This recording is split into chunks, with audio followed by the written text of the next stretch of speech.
Welcome to History Love, where we explore the stories, people, and events that shaped our world. Let's dive into the past and uncover history's most fascinating moments.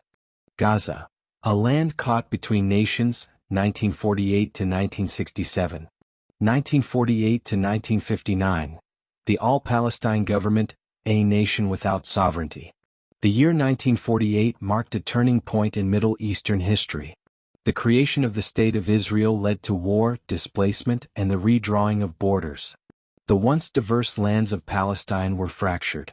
Amid the chaos, Gaza became a refuge, a narrow strip of land overflowing with those who had lost their homes. In September 1948, the Arab League, led by Egypt, declared the formation of the All-Palestine government in Gaza. It was meant to be a symbol of Palestinian sovereignty, but in reality, it had little power. The government, led by Hajj Amin al-Husseini, was recognized by Arab states but was ultimately controlled by Egypt. The people of Gaza found themselves in political limbo, Palestinians in name but governed by foreign hands. The dreams of a free Palestinian state began to fade as Egypt gradually took full control. By 1959, Egyptian President Gamal Abdel Nasser formally dissolved the All-Palestine government, and Gaza became an Egyptian-administered territory, its people left without true self-rule. 1956 to 1957, the Israeli occupation, a brief but tense rule. The Suez Crisis of 1956 would bring a new ruler, if only for a short time. Egypt's growing power, especially its control over the Suez Canal, alarmed Israel, Britain, and France. In October 1956, Israel launched a surprise invasion, swiftly capturing the Sinai Peninsula and the Gaza Strip. For the first time, Gaza was under Israeli military occupation. The war was short but the consequences were deep. The occupation saw mass arrests, border conflicts, and growing resistance from Palestinian fighters. The people of Gaza, already suffering from overcrowded refugee camps, now faced an uncertain future under Israeli rule. But global politics intervened. Under pressure from the United States and the Soviet Union, Israel was forced to withdraw from Gaza and Sinai in 1957. Egyptian forces returned, but the brief Israeli occupation had deepened the region's tensions, setting the stage for future conflicts. 1959 to 1967, Egyptian rule and growing resistance. With the return of Egyptian control, life in Gaza remained difficult. The region was overcrowded with refugees, and economic hardship pushed many into despair. Under Nasser's leadership, Gaza was tightly controlled. Residents were not given Egyptian citizenship, and political dissent was harshly suppressed. Yet, beneath the surface, resistance was growing. Young Palestinians, frustrated by years of displacement, began organizing. Groups like Fatah, led by Yasser Arafat, were born in the streets of Gaza during this time. The dream of reclaiming Palestine was kept alive through underground movements, waiting for the right moment to rise. As tensions between Israel and Egypt escalated throughout the 1960s, Gaza found itself once again on the front line of history. In 1967, war would come again, bringing yet another shift in power, one that would shape the fate of Gaza for decades to come. From the All-Palestine government to Egyptian rule, and through a brief Israeli occupation, Gaza in the mid-20th century was a land caught between forces far greater than itself. It was a home for the displaced, a battleground for regional powers, and a symbol of a struggle that was far from over. The years ahead would bring more wars, more occupation, and more resistance. But through it all, Gaza's people would continue to fight for their identity, their rights, and their future. Gaza, a land of occupation, uprising, and hope, 1967 to 2000. 1967, Israeli occupation, a new ruler, a new reality. In June 1967, war swept across the Middle East in just 6 days, but the consequences would last for decades. The Six-Day War ended with Israel taking control of Gaza, the West Bank, East Jerusalem, the Golan Heights, and the Sinai Peninsula. For Gaza, it was another shift in rule. Egyptian soldiers withdrew and Israeli forces moved in. With the occupation came a new order. Israel imposed military rule, restricting movement and controlling daily life. Thousands of Jewish settlers arrived, building fortified communities while Palestinian residents lived under strict military oversight. Gaza's refugee camps swelled, filled with families who had been displaced since 1948. The dream of an independent Palestine seemed more distant than ever. Yet, beneath the surface, resistance was growing. Palestinian nationalists, already organizing in secret, saw the occupation as yet another reason to rise. The seeds of rebellion had been planted. 1987, the First Intifada, stones against guns. For 2 decades, Gaza remained under Israeli military occupation, its people living under checkpoints, curfews, and constant surveillance. But the breaking point came in December 1987. A simple traffic accident, an Israeli truck colliding with a Palestinian car, killing 4, sparked a firestorm. Anger boiled over, and across Gaza, young Palestinians took to the streets, throwing stones at Israeli soldiers, blocking roads and burning tires. What began as spontaneous protests quickly turned into a full-scale uprising, known as the First Intifada. Unlike previous conflicts, this was not a war between armies, it was a grassroots rebellion. Palestinian youth faced off against heavily armed Israeli troops with whatever they had: stones, Molotov cocktails, and sheer determination. Israeli forces responded with force: mass arrests, curfews, rubber bullets, and live fire. Hundreds were killed, thousands arrested, but the uprising did something no war had before. It put Gaza and the Palestinian struggle on the world stage. Out of the chaos, a new force emerged: Hamas, a militant Islamist group that rejected peace talks and sought to fight the occupation through armed resistance. The battle for Gaza's future had taken a new turn. 1994.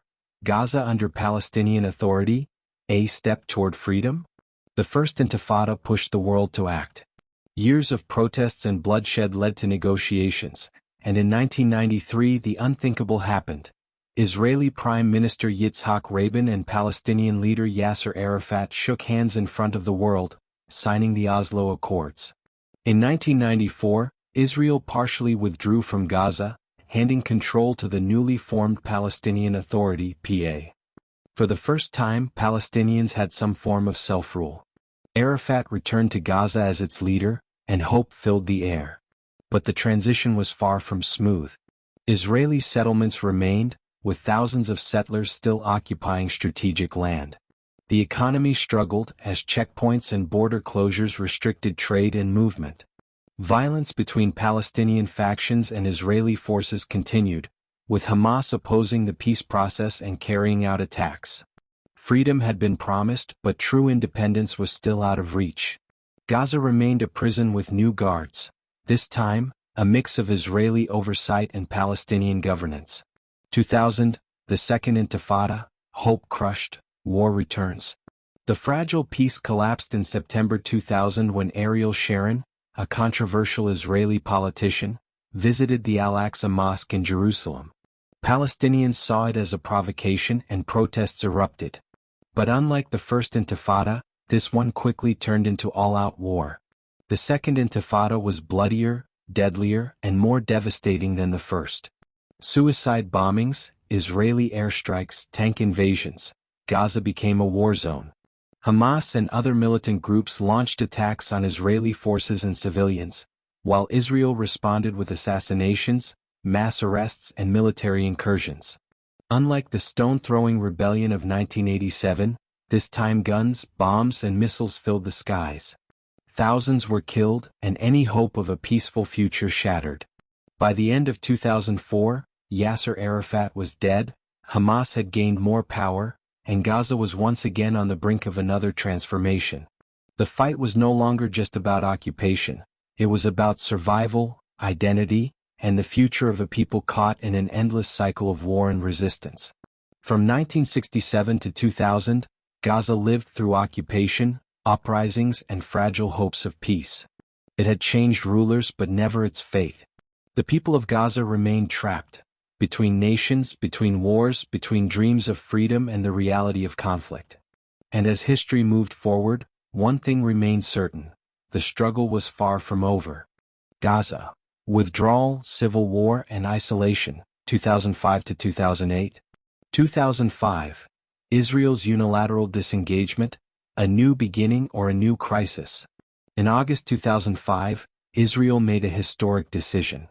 Under the leadership of Prime Minister Ariel Sharon, Israeli forces and settlers withdrew from Gaza completely, ending 38 years of occupation. For the first time in decades, there were no Israeli troops, no settlements. Gaza was, in theory, free. The withdrawal was chaotic. 8,000 Israeli settlers were evacuated, many resisting the move. Some burned their homes before leaving to prevent Palestinians from using them. Israel also demolished settlements and military bases, leaving behind rubble instead of infrastructure. Palestinians celebrated in the streets, believing independence was finally within reach. But the absence of Israeli forces did not mean peace. Instead, a power struggle began. Who would rule Gaza now? Post-2006, Hamas takeover, the end of unity. In 2006, Palestinians went to the polls in a democratic election. The results shocked the world. Hamas, an Islamist militant group, won a majority in parliament, defeating the ruling Fatah party. The victory was a turning point. The international community, including the US, Israel, and the European Union, refused to recognize a government led by Hamas unless it renounced violence and recognized Israel. Aid was cut, economic sanctions followed, and tensions between Hamas and Fatah erupted into open conflict. By 2007, Gaza had become a battlefield, not between Israelis and Palestinians but between Palestinian factions themselves. 2007. The Fatah-Hamas conflict, Gaza falls into civil war. In June 2007, the rivalry between Hamas and Fatah exploded into full-scale war. Gunmen from both sides clashed in the streets, turning neighborhoods into war zones. Within days, Hamas had won. Fatah forces were overrun, their members executed or exiled. The result?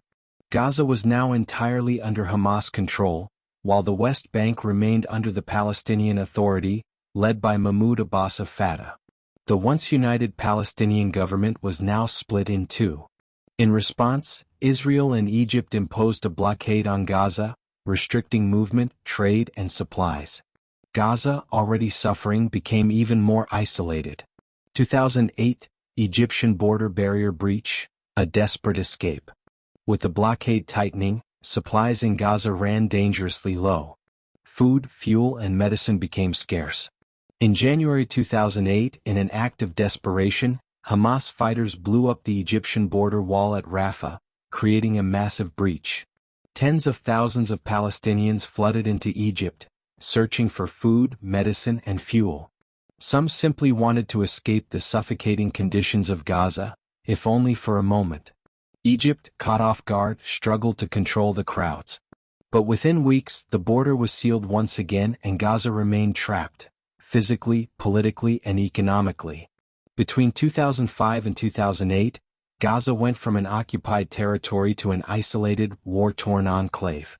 The Israeli withdrawal did not bring peace. It created a power vacuum that led to civil war, a Hamas takeover, and an international blockade. Gaza once again was a prison of history caught between war, politics, and survival. Gaza, a land in perpetual war. 2008, present. 2008 to 2009, the Gaza War, fire and ash. By 2008, Gaza had become a sealed-off battlefield. Under Hamas rule and an Israeli-Egyptian blockade, the territory was cut off from the world, its people surviving on limited aid and smuggled goods. On December 27, 2008, Israel launched Operation Cast Lead, a massive military offensive against Hamas. The justification? Years of Hamas rocket attacks on Israeli towns. The response? A brutal 3-week war that left Gaza in ruins. Airstrikes decimated entire neighborhoods. Tanks rolled through the streets of Gaza City. Civilians, trapped with nowhere to run, bore the heaviest losses. By the time a ceasefire was reached in January 2009, over 1,400 Palestinians and 13 Israelis had been killed. Gaza was left in ruins, but the war solved nothing. The blockade remained, Hamas stayed in power, and the cycle of violence continued. 2014, the Gaza War, blood in the streets, fire in the sky. Another war was inevitable. In June 2014, tensions exploded after the kidnapping and killing of 3 Israeli teenagers in the West Bank. Israel blamed Hamas, launching raids across Palestinian territories. Hamas retaliated with rockets, and Israel responded with war. For 50 days, Gaza became a battlefield once more. Over 2,200 Palestinians were killed, including hundreds of children. Entire city blocks were reduced to rubble. Israel suffered rocket attacks with 73 casualties. Despite global outrage, the war ended without resolution. Gaza was still under blockade, Hamas still ruled, and peace was nowhere in sight. 2018 to 2019, the Great March of Return, a protest met with bullets. By 2018, Gazans were desperate. Unemployment soared past 50%, food was scarce, and the blockade had turned the Strip into an open-air prison. With no war and no hope, thousands took to the border in protest. The Great March of Return began as a peaceful demonstration. Men, women, and children marched toward the Israeli fence, demanding the right to return to their ancestral homes. But the response was swift and deadly. Israeli snipers opened fire on unarmed protesters. Tear gas, rubber bullets, and live ammunition were used. Over 200 Palestinians were killed, thousands wounded. Despite the deaths, the protests continued for over a year. But the world moved on, and Gaza remained locked away, suffering in silence. 2021. The Israeli-Palestine crisis, a war in 11 days. In May 2021, tensions in Jerusalem, sparked by Israeli police raids on Al-Aqsa Mosque and forced evictions in Sheikh Jarrah, boiled over into another Gaza war. Hamas fired rockets toward Israeli cities, and Israel launched airstrikes in response. But this time the war lasted just 11 days. The destruction, however, was immense. 260 Palestinians killed, including dozens of children. 13 Israeli casualties from rockets and violence. Gaza's fragile infrastructure was devastated once again. As ceasefire talks brokered by Egypt and the U.S. took hold, the war ended, but the deep wounds of Gaza remained unhealed. 2023, present. The Gaza War, a new nightmare. In October 2023, the conflict erupted on an unprecedented scale. Hamas launched a surprise attack on Israel, firing thousands of rockets and sending fighters across the border. In response, Israel declared full-scale war, launching the deadliest campaign Gaza had ever seen. Massive airstrikes leveled entire neighborhoods. A full ground invasion plunged Gaza into chaos. Casualties skyrocketed, civilians, children, and families caught in the crossfire. The war was no longer just about rockets and airstrikes. It was an existential battle, one with no end in sight. Conclusion: a land caught in the crossfire. From 2008 to today, Gaza has been trapped in a relentless cycle of war, destruction, and suffering. Each conflict brings new devastation but no resolution. The people of Gaza, caught between Hamas, Israel, and global politics, have nowhere to go, nowhere to escape.